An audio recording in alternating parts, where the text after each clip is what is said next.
Tema bulan ini adalah New Life, hidup baru. Jadi saya beri judul Lahir Baru.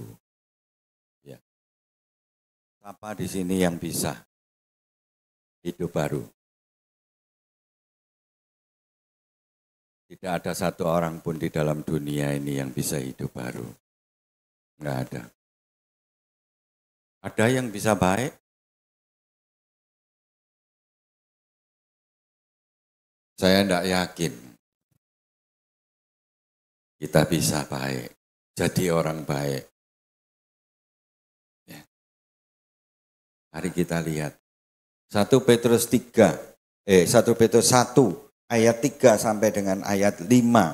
Kita baca bersama-sama ayat-ayat ini. Cuman 3 ayat saja. Ya. 3 ayat saja kita baca bersama-sama. Oke, kalau sudah dapat, kita mulai dari ayat yang ketiga. 2, 3. Terpujilah Allah dan Bapa Tuhan kita Yesus Kristus, yang karena rahmat-Nya yang besar telah melahirkan kita kembali oleh kebangkitan Yesus Kristus dari antara orang mati kepada suatu hidup yang penuh pengharapan. 4. Untuk menerima suatu bagian yang tidak dapat binasa, yang tidak dapat cemar dan yang tidak dapat layu, yang tersimpan di surga bagi kamu. 5. Yaitu kamu yang dipelihara dalam kekuatan Allah karena imanmu, sementara kamu menantikan keselamatan yang telah tersedia untuk dinyatakan pada zaman akhir. Amin. Bapak Ibu saudara sekalian, ayat tersebut dimulai dengan pujian. Ya. Seringkali kita mendengar orang memuji Tuhan. Puji Tuhan, anakku sehat kembali. Ya, karena anaknya sakit. Ya. Puji Tuhan, anakku dapat pekerjaan. Ya, memuji Tuhan. Puji Tuhan, aku dapat proyek besar. Misalkan begitu ya. Ada ucapan syukur, pujian bagi Tuhan. Tapi kali ini pujian ini disampaikan bukan karena dapat lotre, bukan karena dapat pekerjaan, ya, bukan karena disembuhkan, tetapi karena diberi kehidupan baru. Bapak Ibu saya pernah kan berpikir, pernahkah kita merasa sukacita saat kita menyadari, diingatkan kembali bahwa kita ini mendapatkan keselamatan. Seringkali rasa terima kasih, rasa sukacitanya itu berbeda sekali. Kalau kita tahu bahwa anak kita dapat pekerjaan, waduh sukacitanya luar biasa. Puji Tuhan loh, anakku diterima di kerjaan, waduh rasanya luar biasa. Tapi pernahkah kita berpikir, aduh puji Tuhan, aku sekarang diselamatkan sama Tuhan. Aku enggak masuk neraka nanti kalau mati. Aku nanti kalau mati masuk surga. Pernah saudara bersukacita seperti itu?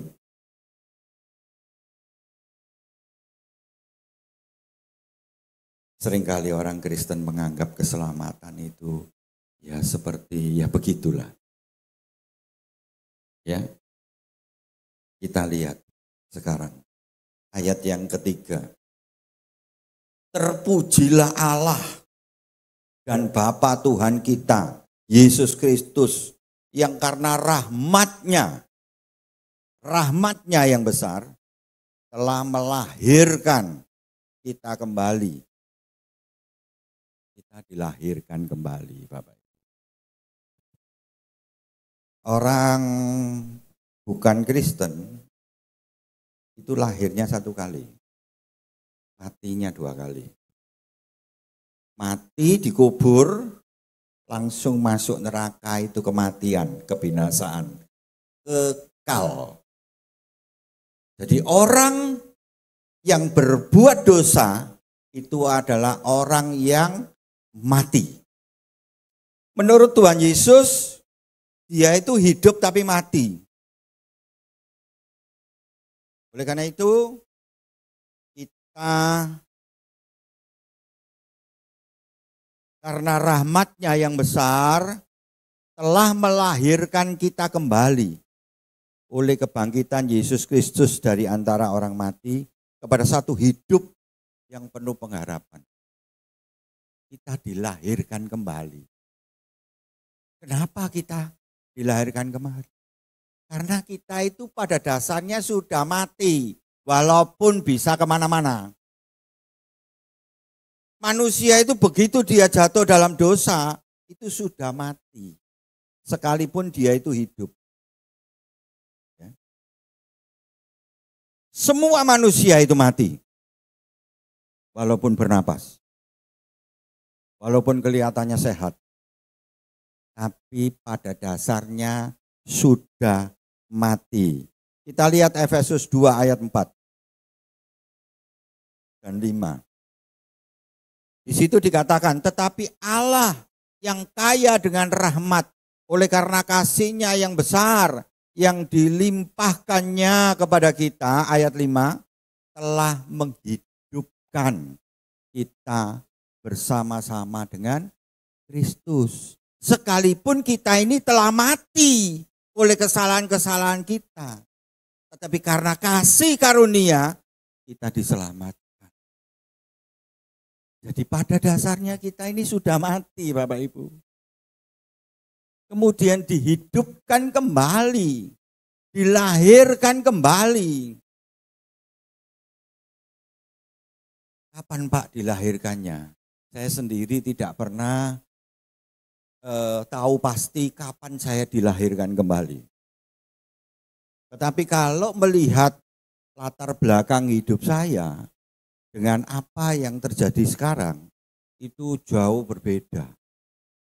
Ya, kapan waktunya saya nggak tahu. Ya.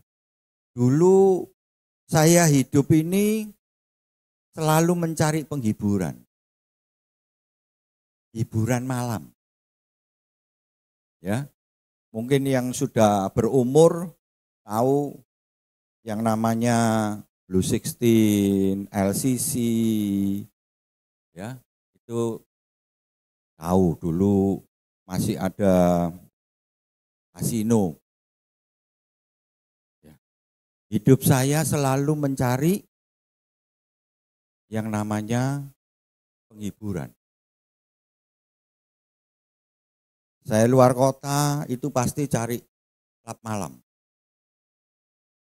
Baik ke Jogja, ke Semarang, ke Bandung gitu. Selalu malam udah cari. Kesukaannya itu berbeda dengan kesukaan sekarang. Kalau sekarang saya suruh ajak diskusi tentang firman Tuhan, melek mata saya walaupun ngantuk. Ada gairah, ya. Apalagi kalau suruh doakan orang itu ada gairah. Kita berdoa, Tuhan, kita datang sama Tuhan, itu menggairahkan. Saya tidak tahu tepatnya kapan, tetapi pada waktu saya mulai berubah, saya senang datang ke gereja, saya senang dengar firman Tuhan, saya senang baca firman Tuhan. Istri saya bingung, kok pergi gereja terus saya gak mari-mari. Ya, bingung. latar belakang saya berubah jadi suka. Suka kalau datang sama Tuhan itu suka. Kalau baca firman itu suka. Apalagi kalau diajak diskusi. Pak ini maksudnya apa? Waduh, saya kalau disuruh gitu. Ngantuk bisa melek saya. Ya, senang saya. Oleh karena itu, passion saya itu ngajar, Bapak Ibu. Saya kalau ngajar itu gairah. Gairah. Cuman saya ini tidak pandai. Sehingga apa? Mahasiswa saya selalu katakan, kalau Bapak ngajar itu terlalu serem, Pak. Serius terus. Tidak pernah ketawa. Ya. Karena tegang saya kalau ngajar itu saya tegang. Suka soalnya. Senang. Ingin memberikan mahasiswa itu ngerti begitu. Saya pengen mereka jadi ngerti. Ya. Karena saya kalau ngajar itu mahasiswanya biasanya dari bermacam-macam denominasi. Macam-macam. Nah, itu punya pemahaman yang banyak sekali, beda-beda. Jadi kalau saya ngajar, saya suruh nolkan dulu. Di kepalamu nolkan dulu. Jangan dipakai di sini.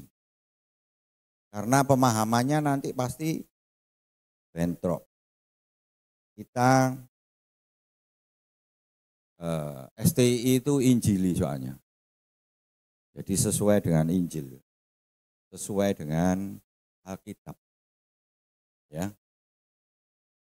Lanjut, kelahiran baru itu merupakan pemberian atau anugerah Allah.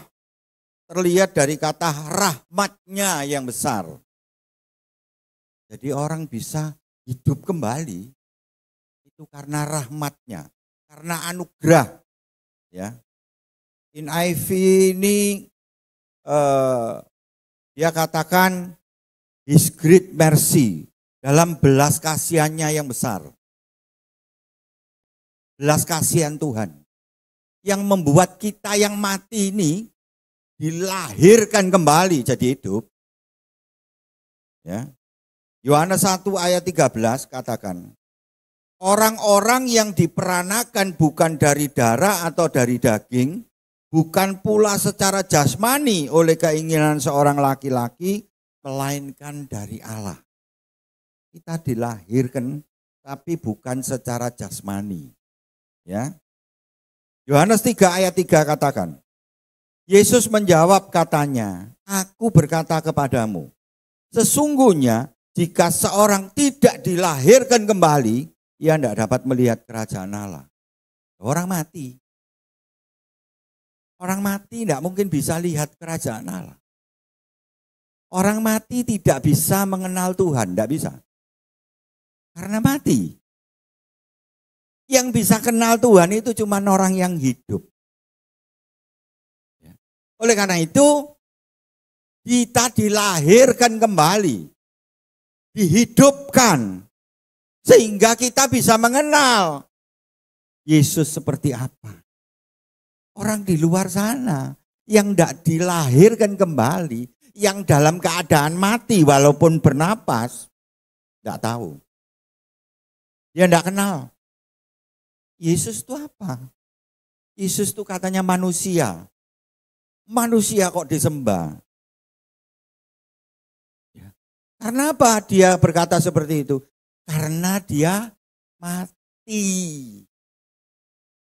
Kita bisa menyebut bahwa Yesus itu adalah Tuhan yang besar, Tuhan yang menciptakan seluruh dunia dan isinya ini karena kita hidup. Kita dilahirkan kembali jadi hidup, mati jadi hidup. Ya. Yohanes 3 ayat 8. Angin bertiup kemana ia mau, dan engkau mendengar bunyinya, Tetapi engkau enggak tahu dari mana ia datang atau kemana ia pergi. Demikianlah halnya dengan tiap-tiap orang yang lahir dari roh. Enggak tahu kapan. Saya sendiri juga enggak tahu kapan saya mulai. Jadi kalau ditanya lahir barunya tanggal berapa, ya enggak ngerti pasti. Enggak ada orang bisa menjawab. Ya, tetapi melihat kesukaannya berubah, yang dulunya duniawi sekarang rohani. Berarti orang itu sudah dilahirkan. Orang itu sudah hidup. Karena hanya orang hidup yang rindu, punya kerinduan datang kepada Tuhan. Hanya orang hidup, orang mati nggak bisa. Orang yang mati itu kalau disuruh datang kepada Tuhan tersiksa. Tidak ada sukacita, tidak ada gairah. Tidak punya. Ayo doa puasa. Oh, enakan tidur doa puasa. Ngapain? Ayo doa malam. Malam-malam kok pergi gereja. Ada apa? Cari kuliner yang enak-enak bohong. Tidak ada punya keinginan. Tidak ada kerinduan untuk datang kepada Tuhan. Tidak rindu, tidak butuh sama Tuhan. Itu orang mati. Pak. Tapi orang yang hidup, kalau mau datang sama Tuhan, kalau mau memuji Tuhan, kalau mau belajar kebenaran firman Tuhan, gairahnya menyala-nyala. Senang. Ayo. Walaupun ngantuk, saya kalau disuruh ada pertanyaan, Pak kenapa? Ini maksudnya ayat ini apa? Waduh, melek saya. Tanya sini Pak Ishak. Gairahnya berbeda orang yang hidup itu. Ya. Kalau kita berbicara tentang Tuhan, ada sukacita yang luar biasa. Seger badannya. Tapi kalau orang mati, tidak seneng dia. Opo ngomong apa. Makanya tidak punya kerinduan. Datang sama Tuhan. Tidak seberapa suka. Walaupun Kristen. Tidak gairah. Lanjut. In IV katakan into a living hope, ke dalam pengharapan yang hidup. Living hope ini kontras dengan tidak adanya pengharapan. Ada pengharapan yang hidup, kontras dengan tidak ada pengharapan. Tidak ada harapan. Ya. Efesus 2 ayat 12 katakan, bahwa waktu itu kamu tanpa Kristus, tidak termasuk kewargaan Israel, dan tidak mendapat bagian dalam ketentuan-ketentuan yang dijanjikan. Tanpa pengharapan, tanpa Allah dalam dunia ini. Ya. Mereka yang mati, itu mereka hidup tanpa ini semua. Gak punya pengharapan hidup yang kekal bersama Tuhan, tidak ada. Tidak ada. Ya tuh. Saking ada janji-janji yang dikeluarkan oleh tokohnya.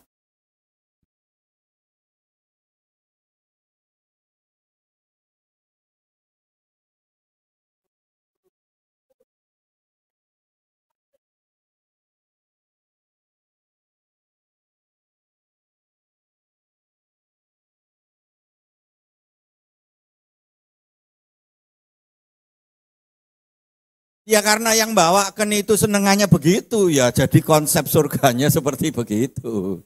Ya, kan senengannya begitu. Senengannya.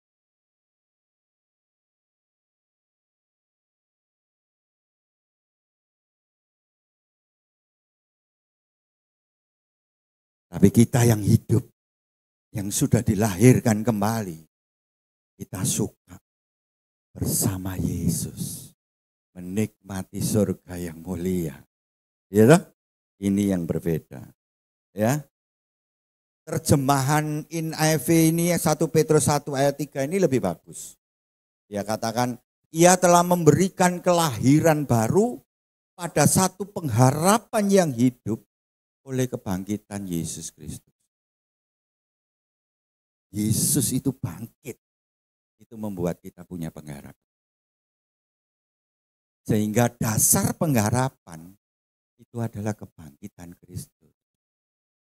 Beda dengan lagu tadi. Dasar pengharapannya kuasa.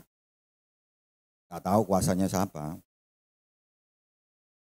Tapi kalau kita ini dasarnya kebangkitan Kristus. Itu membuat kita punya pengharapan yang kekal. Karena dengan kebangkitan Kristus, maka kita dilahirkan kembali.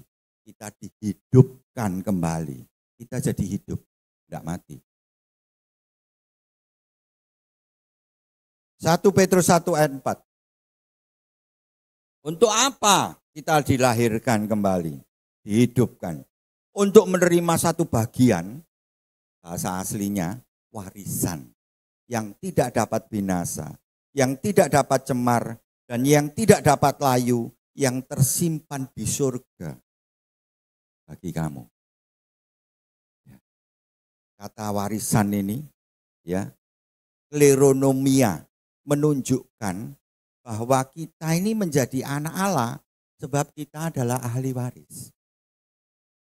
Mosok rek bukan anaknya dapat sebagai ahli waris, kan nggak mungkin.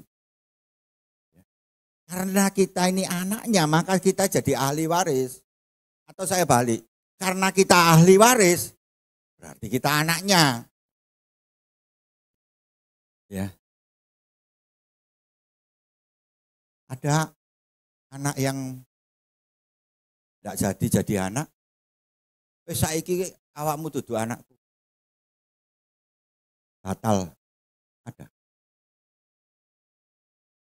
Kalau bekas istri ada. Tapi saya tidak pernah dengar bekas. Iki lo bekasnya anaknya. Ada? Enggak ada. Jadi Bapak Ibu saya sekalian, kalau kita sebagai ahli waris, kemudian berarti kita adalah anaknya, selamanya kita anak. Ya. Jangan pakai konsep nanti kalau kamu dosa, batal loh, gak jadi anak. Ada yang begitu? Jadi bekas anak. Tidak ada Bapak Ibu. Bekas anak itu tidak ada.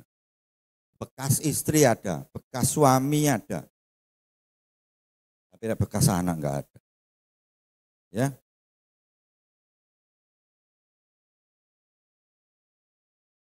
Allah memberikan pemberiannya kepada yang lain, tapi warisan hanya untuk anaknya saja.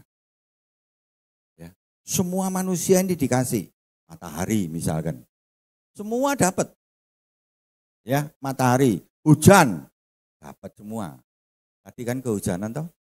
Ya. Yang mati, yang hidup dapat hujan semua.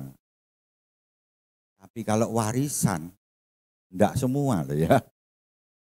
Warisan tuh hanya untuk anak. Bukan yang lain, bukan. Orang lain enggak terima warisan. Hanya untuk khusus anaknya. Ya, warisannya tersimpan di surga. Artinya apa? Pencuri, ngengat, karat, tidak dapat merusak. Ya, nyimpennya di surga. Warisannya ini tersimpan di surga, bukan di BRI. Kalau BRI bisa hilang, tapi di surga, jadi aman. Ya. Bagi kamu. Ya. Artinya apa? Bukan untuk semua orang. Tapi hanya khusus untuk orang yang beriman kepada Yesus saja. Tidak ada yang lain. Khusus. Jadi ini yang terima warisan ini khusus cuman kita yang percaya Tuhan Yesus. Yang tidak percaya Tuhan Yesus ya tidak terima, nggak dapat. Ya, sekarang kita masuk ayat yang ketiga, yaitu 1 Petrus 1 ayat 5. Yaitu kamu yang dipelihara dalam kekuatan Allah karena imanmu, sementara kamu menantikan keselamatan yang telah tersedia untuk dinyatakan pada zaman akhir. Ini yang luar biasa. Kita dipelihara. Pakai apa Pak memeliharanya? Pakai kekuatannya Allah. Sak berapa Pak kekuatannya Allah? Bisa ngukur? Bisa ngukur kekuatannya Allah? Tentu kekuatannya luar biasa. Oleh karena itu, jangan pernah khawatir akan hidupmu. Ya. Saya pernah memberikan statement ini untuk saudara saya, Eman. Ya, dia belum bisa hidup dengan ekonomi yang cukup, tetapi harus menikah. Ya, sebentar lagi dia menikah, bulan Juli. Ya, saya katakan, kamu dipelihara oleh kekuatannya Allah. Jangan pernah takut akan hidupmu. Ya. Percaya Tuhan bisa pelihara kamu.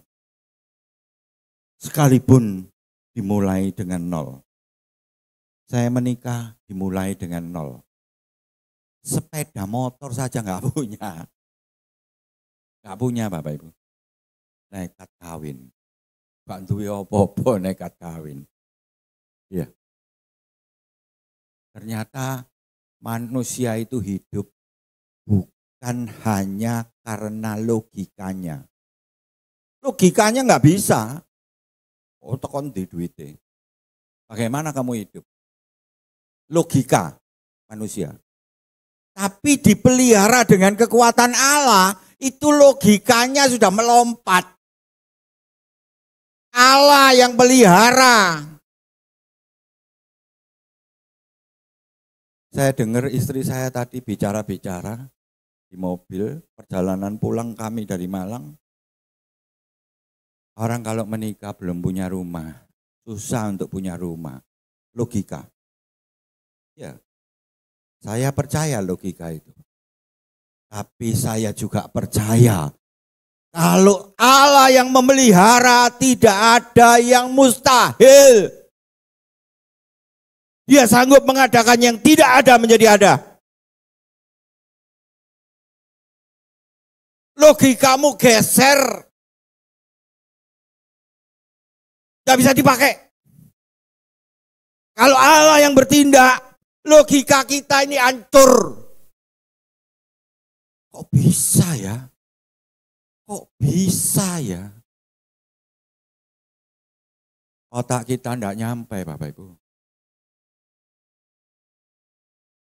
Oleh karena itu, sambil menunggu sampai keselamatan itu kita dapatkan, mari kita yakini dalam perjalanan penantian kita, Allah dengan kekuatannya yang maha dahsyat itu terus memelihara hidup kita dari hari ke hari, dari minggu ke minggu, dari bulan ke bulan, dari tahun ke tahun. Jangan pernah takut akan hidupmu, jangan pernah mundur, jangan pernah ragu-ragu.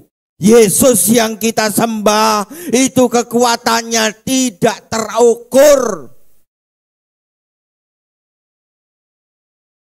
Yohanes 10 ayat 27, domba-dombaku mendengarkan suaraku, dan aku mengenal mereka, dan mereka mengikut aku. 28. Dan aku memberikan hidup yang kekal kepada mereka. Dan mereka, apa? Pasti. Pasti itu tidak bisa tidak. Ya dan amin. tidak akan binasa sampai selama-lamanya. Yesus ini yang bicara. Hidup yang kekal bagi anaknya yang dihidupkan kembali. Tidak akan binasa selama-lamanya. Sadar Bapak Ibu. Kita mendapatkan kehidupan. Bukan hidup mati, hidup mati, hidup mati. Bukan.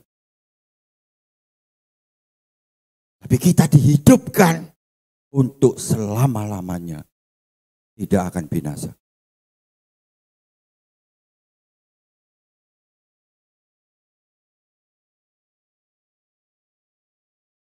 Seorang pun tidak akan merebut dari mereka dari tanganku, kata Yesus. Tidak ada. Kalau Yesus yang sudah pegang. Yesus sudah melahirkan. Yesus sudah menghidupkan kita. Yesus sudah menjadikan kita ahli waris. Yesus sudah menjadikan kita anaknya. Selamanya kita tidak akan binasa. Lihat ini. Jangan pernah diganggu oleh konsep-konsep kalau saudara berdosa, saudara gak selamat. Kalau kita bisa tidak berdosa dalam dunia ini, kita tidak perlu Yesus. Kasih tahu. Saya bisa kok, suci kok. Ada apa perlu Yesus? Tidak perlu. Saya bisa suci. Siapa di sini yang bisa suci? Angkat tangan. Berarti saudara nggak perlu Tuhan Yesus. Tidak ada satu orang pun di dalam dunia ini yang bisa suci. Sekalipun dia Maria. Nggak ada. Ya. Oleh karena itu, kita perlu ditebus. Dilahir barukan. Diciptakan kembali dari roh. Sehingga kita yang mati dulunya menjadi hidup. Dan Yesus katakan mereka pasti tidak akan binasa sampai selama-lamanya. Saudara diberikan kehidupan yang baru. Hidup yang lama itu hidup yang binasa. Kita sekarang hidup yang baru. Kita sudah diperbarui. Oleh karena itu, persembahkan hidupmu untuk Tuhan. Sesuai dengan karunia-karunia yang engkau dapatkan. Apa saja yang engkau bisa, persembahkan. Bisa main musik untuk pujian bagi Tuhan. Ya, untuk bisa terima tamu dengan senyuman, terima tamu dengan senyuman. Ya, saya bisa dedel itu tempat kencingnya laki-laki itu ya saya dedel, ya sampai abu tangan saya, ketutuk bolak-balik soalnya. Ya, kita kerjakan. Ya, Sil yang bantu saya sampai tidak bisa ngomong. Tangannya juga ketutuk bolak-balik. Kami bikin betul itu ini penuh dengan debu. Debu semua ini. Itu tanyakan orangnya. Kita bisa. Kita lakukan. Untuk Tuhan. Oleh karena itu, menurut Roma 12, jangan berpikir yang lebih. Enggak usah. Apa yang kita bisa, apa yang Tuhan kasih, lakukan. Untuk kemuliaan Tuhan. Ya. Itulah sambil menanti jaminannya apa? Dipelihara oleh Tuhan. Ayat 29. Bapakku yang memberikan mereka kepadaku lebih besar daripada siapapun. Dan seorang pun tidak dapat merebut mereka dari tangan Bapa. Aku dan Bapa adalah satu. Ya. Jadi kesimpulannya apa?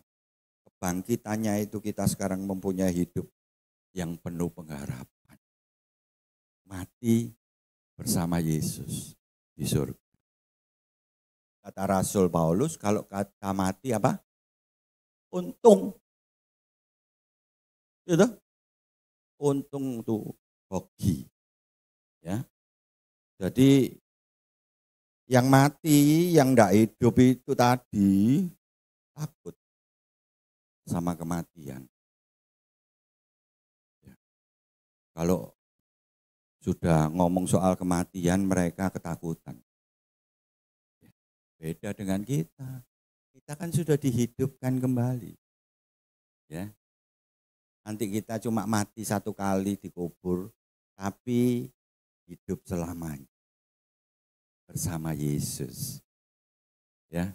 Selama kita menanti keselamatan yang akan kita dapatkan tadi, kita dipelihara. Oleh apa? Kekuatannya Allah yang maha dahsyat.